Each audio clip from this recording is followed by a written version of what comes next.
마라톤 선수가 42.195km라는 그 긴 거리를 달리기 위해서는 적절한 힘을 안배하고 더불어서 많은 인내가 필요하다는 것을 알게 됩니다.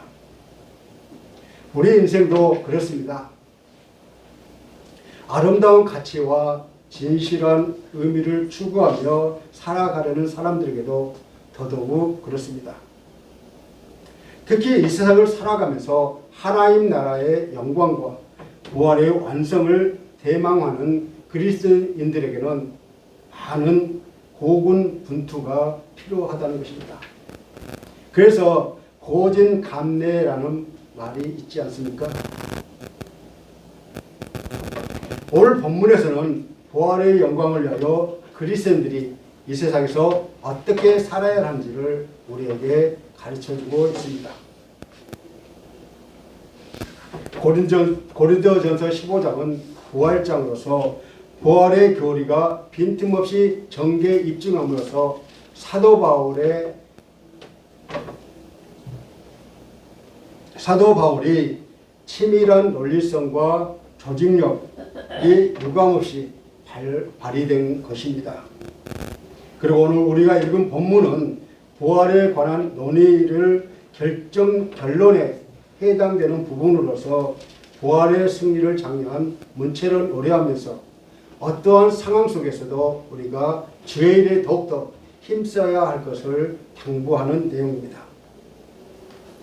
바울은 말하기를 오직 그리스도 예수만이 우리 성도들을 승리할 수 있게 도와주시는 분이시며 성도들의 부활의 승리를 위해서는 항상 흔들리지 마시고 항상 주의 일에 더 힘쓰는 자들이 될 것을 우리에게 당부하는 그러한 내용으로 우리에게 보여주고 있습니다.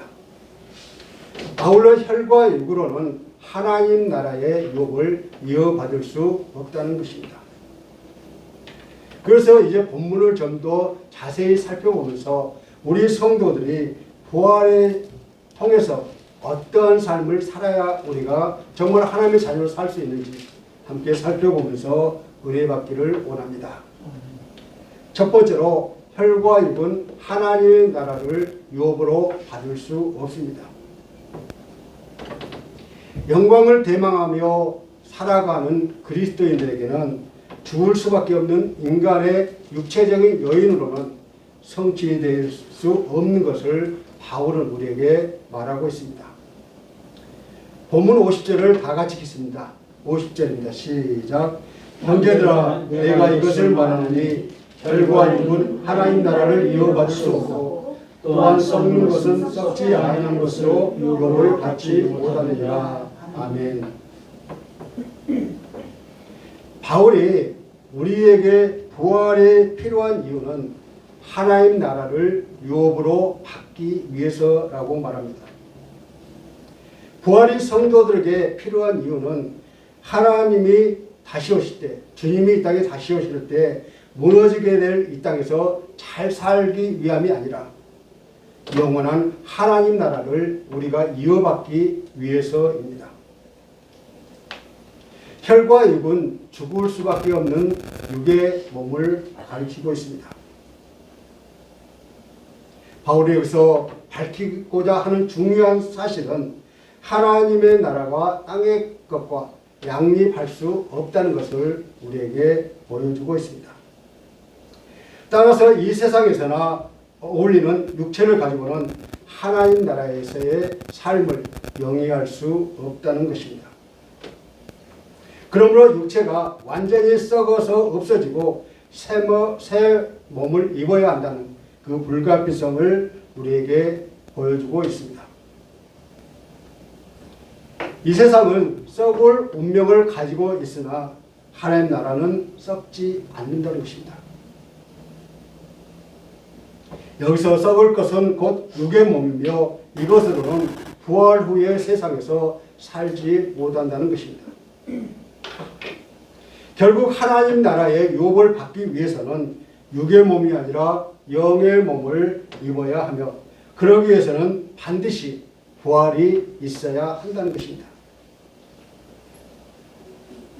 하나님 나라를 유업으로 받아 그 영광의 나라에서 영원한 기쁨을 누리고 살아가기 위해서는 이전에 입었던 옷과 이전의 모습을 우리는 버려야 합니다. 만일 우리가 이 땅에서의 모습 그대로 우리가 천국에 들어간다면 어떨까요? 이 땅에서의 성품과 외모와 그리고 이 땅에서 그 환경 그대로 있으면서 영원히 죽지 않고 산다면 그것은 복이 아니라 저주가 된다는 것입니다. 그래서 혈과 육, 곧 변하지 않는 그 모습 그대로 결국 하나님의 유업, 즉 천국에 들어갈 수 없다는 것입니다. 이것은 물론 1차적으로 역사의 종말에 이루어질 완성된 부활이 현재 우리의 육체로서 감당할 수 없음을 나타내고 있습니다. 그러나 그 이면에는 보다 깊은 의미가 포함되어 있습니다. 이미 이 역사선상에서 사는 그리스도인 안에서의 성도들의 삶은 하늘나라의 삶이며 하나님 나라를 세워가는 생활이라는 점을 우리는 상기할 필요가 있습니다. 이런 관점을 볼 때 혈과 육으로는 하나님의 나라를 받을 수 없다는 것입니다. 왜냐하면 그리스도인이 그의 전생을 통해서 이루며 또 미래에 완성될 모습으로 성취할 부활은 우리의 전생을 통해서 이루며 또 미래에 완성될 모습으로 성취될 부활은 단순히 우리의 몸만 변신한 것이 아니라 우리의 새로운 삶을 담보하는 근본적인 변화요 도약이라고 할 수 있습니다. 영광된 부활을 바라보고 있는 성도는 이 부활의 현재적인 삶에 참여하는 것이기에 썩어질 육체의 방법이 아닌 하나님의 방식으로 이 현실에서 살아가야 한다는 것입니다. 이제 우리는 어떤 보상적인 차원이나 그러한 기복적 차원에서 부활을 생각하는 경향에서 벗어나야 한다는 것입니다. 우리가 그리스도인으로부터 부활의 영광된 삶을 추구하며 그 완성의 날을 기다린다는 것은 곧 하늘나라의 방법으로 이 땅에서 삶을 살아간다는 것입니다. 사실 우리가 썩을 것이 썩지 않을 것으로 입을 수 있었던 것은 썩지 않으실 주님께서 썩을 인간의 몸으로 오셨기 때문에 가능하다는 것입니다. 바울에게는 이 사실이 너무나도 놀라운 일이었고 그렇게 자기 생명을 바쳐서 이 모든 부활의 그 사실을 전하고 또 그 어떤 어려움을 당했어도 그 어려움을 이기고 끝까지 복음을 증거하는 일에 앞장섰다는 것입니다. 재림이 일어나면 그때 살아있던 자들은 순식간에 변화를 받습니다.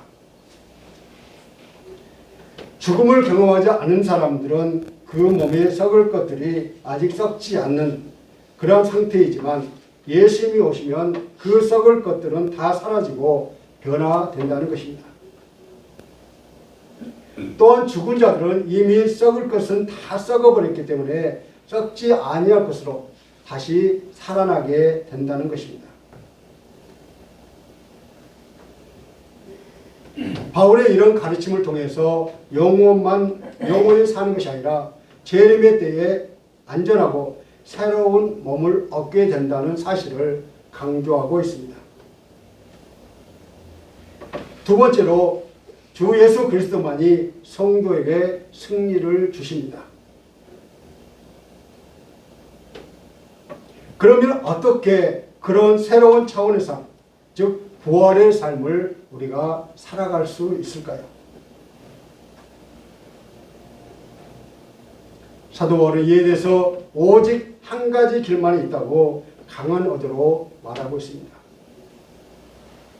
오직 예수님만이 우리에게 그 길을, 승리의 길을 가져다 주시는 분이라고 합니다. 예수 그리스도께서 죽은 자 가운데 부활하심으로 말미암아 모든 그리스도인들이 죽음의 권세를 이길 수 있는 은혜를 베풀어 주셨습니다. 또한 부활의 첫 열매가 되셔서 그리스도 안에 있는 모든 그리스도인들의 마지막 날에 부활의 증인이 되셨습니다. 본문 57절을 다 같이 읽겠습니다. 57절입니다. 시작. 우리 주 예수 그리스도로 말미암아 우리에게 승리를 주시는 하나님께 감사하노니. 아멘. 이 승리를 우리가 향유하기 위해서는 그리스도의 죽음에 우리도 동참해야 합니다. 그와 함께 그리스도의 부활에 참여함으로써 완성된 승리를 이루게 되는 것입니다. 사실 사도 바울은 부활의 신비를 깨달았기에 자신의 삶에서 세상적인 영광과 기쁨에는 관심이 없었습니다. 아픔과 고통과 슬픔과 죽음이 있는 이 땅을 벗어나 우리 주님이 다시 오시는 그때에 영광의 몸으로 변화되고 부활하여 사망을 이기고 영원한 삶을 살게 됩니다. 예수 그리스도의 죄와 사망에 대한 완전한 승리는 우리가 참여함으로써 같은 승리를 얻게 된다는 그런 사건입니다. 예수 그리스도는 율법을 성취하시고 죽음을 독침을 쏘는 사망마저 정복하셨습니다. 누구든지 그리스도 안에 있는 사람은 같은 효과에 참여하게 됩니다. 물론 마지막 때까지는 모든 그리스도인들이 그 승리를 완전히 쟁취하지 못할 것입니다. 예수 그리스도를 통해서 이루어진 하나님의 승리의 열매는 마지막 날에 온전히 이루어질 수 있기 때문입니다. 그럼에도 불구하고 이것은 전적인 하나님의 은혜이기에 인간은 하나님께 마땅히 감사해야 하는 것입니다. 그렇습니다. 예수 그리스도는 오늘도 성령을 통해서 역사하시면서 우리들이 하나님 나라를 내용을 담은 실질적인 생활을 하도록 독려하고 계십니다. 우리들은 오로지 예수 그리스도의 마음을 품고서 주께서 가신 길을 따라감으로써 부활의 삶을 살 수가 있는 것입니다. 나약하고 부족한 우리이기에 만군의 여호와이신 주께 의지하는 것만이 영원한 삶을 살아가며 전진하며 사는 길이라는 것입니다. 이미 우리는 하나님의 나라 시민으로서 이 세상에 살면서 얼마나 자주 예수님의 마음에서 벗어나서 자기 마음대로 길을 가는지 우리는 모릅니다.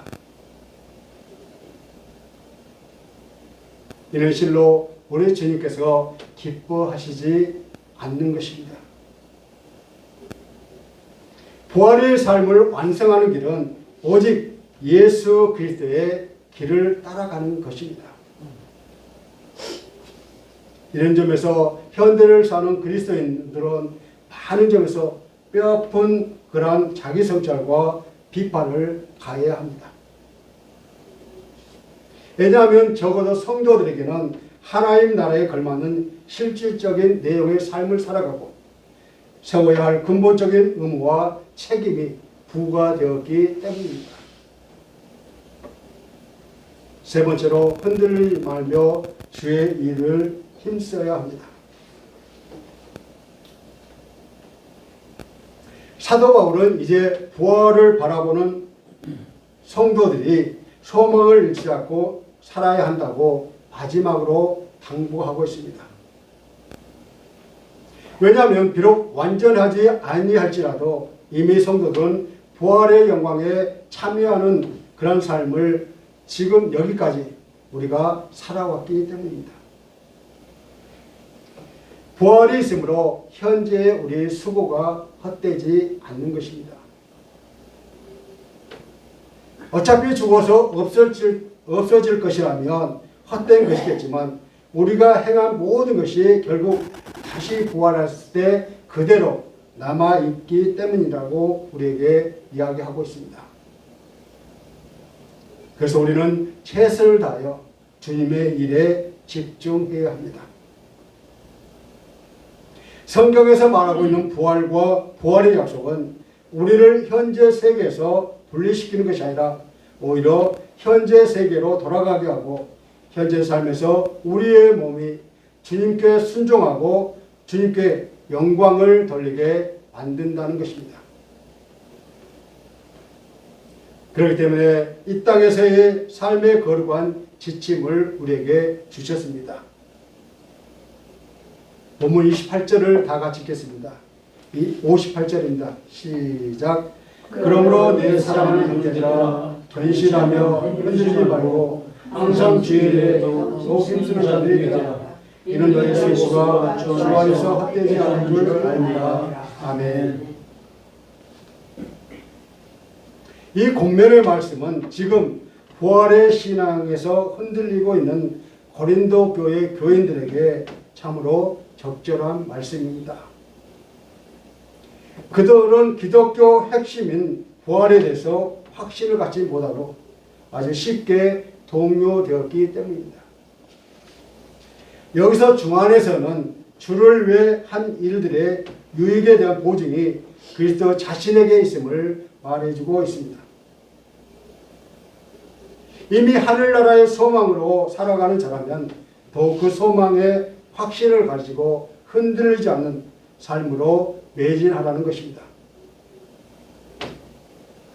그러기 위해서는 우리가 사는 동안에 겪는 모든 수고가 헛되지 않음을 알고서 때를 얻든지 못 얻든지 주의 일에 힘써야 한다는 것을 우리에게 교훈하고 있습니다. 왜냐하면 우리의 모든 삶이 주님을 기쁘시게 하는 일이기 때문입니다. 그래서 우리 모두에게는 사명이 있습니다. 그것은 바로 주의 일을 하다가 가는 것입니다. 그러므로 부활신앙을 믿는 성도는 주의 일에 항상 힘써야 합니다. 고린도 교회의 교인들은 바레신앙과 교리가 무엇인지 분명하게 가르침을 받은 만큼 이제는 거짓된 교사들의 이단적인 가르침에 미혹되지 말고 오직 복음 위에 굳게 서서 흔들림이 없도록 해야 했습니다.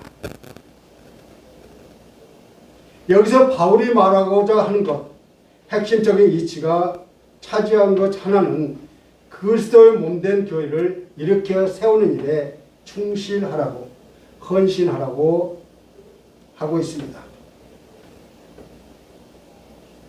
그리스도를 통하여 모두가 교회를 받들어 세우는 일을 하도록 요청받습니다. 그 일은 대단한 인내와 수고를 필요로 하는 일이지만 그럼에도 그 일은 항상 하도록 요구하고 있습니다. 만약 부활이 없다면 먹고 마시고 쾌락을 즐기는 것이 현명하다고 바울은 말했지만 부활은 반드시 있을 것이며 따라서 그리스도는 영원하십니다. 그러므로 그리스도 안에서 행한 모든 수고도 결코 무익하지 않을 것입니다. 다시 말하면 영원한 보상을 받게 될 것이라고 우리에게 보여주고 있습니다. 여러분, 성도가 각기 자기가 처한 환경 속에서 자기가 하는 일 속에서 끊임없이 하나님 나라와 그 의를 추구하면서 살아야 할 것입니다. 현대사회의 많은 분야가 하나님의 영광된 가치를 추구하고 훌륭한 도구로 사용될 수 있음을 우리는 기억해야 합니다. 이렇게 볼 때 부활의 영광을 그 찬란한 소망의 날을 기다린다는 것은 단순히 수동적인 연명하면서 기다리는 것이 아니라 오히려 능동적이고 주체적으로 하나님의 나라를 이 세상에 실현해 나가는 깊은 의미를 내포하고 있습니다. 따라서 우리 모든 성도가 그리고 그 성도들이 모인 교회가 이 세상에서 존재한다는 그 자체는 영원한 생명을 지닌 부활을 삶을 살아가는 것이며 완벽한 그날의 성취를 위해서 노력을 다하는 역동성이 존재하고 있습니다.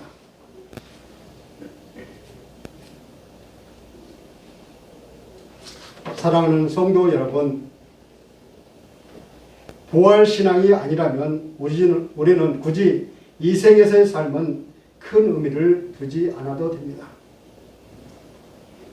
어차피 몸은 죽고 영은 영원히 살게 될 것이고 육신의 관계는 다 무의미해질 것이기 때문입니다. 더군다나 지금 우리는 종말의 때를 살아가고 있습니다. 언제 주님이 다시 오실지 알 수 없지만 성령의 인도 안에서 내 일이 아닌 주의 일에 힘쓸 때 부끄럽지 않은 우리들이 될 수 있습니다. 물론 자기 만족을 위한 열심이 아니라 하나님 나라를 위한 열심이어야 합니다. 그러므로 부활의 승리를 바라보는 성도의 생활은 오로지 주 예수의 길을 쫓아서 끝까지 흔들리지 않고 주의 일을 추구하는 것입니다. 그러나 실질적으로 현대 사회 속에서 이런 삶을 사는 것은 결코 쉽지만은 않습니다. 여러 가지 가치의 혼동과 갈등이 있는 사회 속에서 하나님 나라의 가치를 실현하는 노력을 일관되게 한다는 것은 그만큼 어려운 일이기 때문입니다. 그러나 성도는 주 예수 그리스도를 전적으로 의지하며 나아가야 합니다. 이제 우리는 현재 내게 주어진 삶을 최선을 다하며 하나님의 일을 위해 헌신하는 자들이 되기를 간절히 소망합니다. 말씀을 맺겠습니다.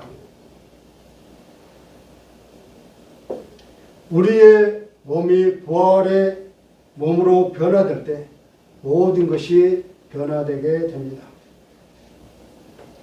병든 마음, 왜곡된 마음, 죽은 마음, 뒤틀리고 왜곡된 모든 것이 다 변화될 것입니다.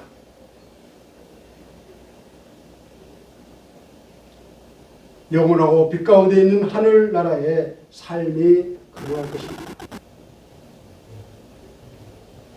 모든 것이 하나님의 은혜와 사랑으로 가득한 곳, 기쁨과 행복이 가득한 곳, 죄와 두려움과 사망이 없는 그 놀라운 세상이 바로 부활의 세계인 것입니다. 그러기에 우리는 종말을 살아가며 부활신앙 가운데 견고하게 서서 항상 주의 일에 더욱더 힘쓰는 자들이 되기를 간절히 소망합니다. 그렇게 성실하게 믿음의 경주를 마쳤을 때 우리는 그리스도와 함께 부활의 기쁨에 동참하게 될 것입니다. 그와 함께 우리의 수고를 보증해 주시는 예수님 때문에 하나님 나라의 영광의 자리에 서게 될 것입니다. 이런 은혜가 저와 여러분에게 함께 하시기를 주님의 이름으로 간절히 축원합니다. 이 시간 나는 영육의 부활을 소망하며 내게 맡겨진 사명을 잘 감당하고 있는지 잠시 묵상하시겠습니다.